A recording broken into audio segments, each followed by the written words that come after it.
Même si j'ai tendance, alors moi je raisonne tout à fait de la même manière que toi, c'est de se dire si je dois être contraint de le revendre, quel est mon prix de revient?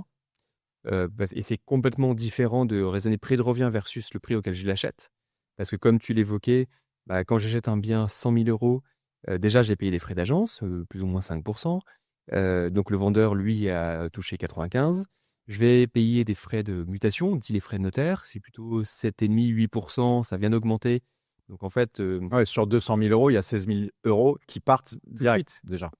Alors sur l'ancien, sur sur le neuf, l'ancien. c'est différent, mais Et la vraie question, c'est est-ce que le bien que j'achète 200 000 € aujourd'hui, qui va me revenir 216 000 €, après il y a même les frais de financement, des frais de dossier, des frais de garantie, forcément des petits travaux, etc. Est-ce que je le revends dans un an 220 000 €? C'est pas gagné. hmm. Donc je pense que c'est important aussi de raisonner à l'inverse. Bien évidemment de se dire quel est mon pouvoir d'achat, mais avant tout de l'appréhender comme étant un investissement rationnel et de se dire quel sera mon prix de revient, quelle est la valeur de marché. Si je suis contraint de le revendre à court terme, est-ce que je risque de perdre de l'argent ou pas?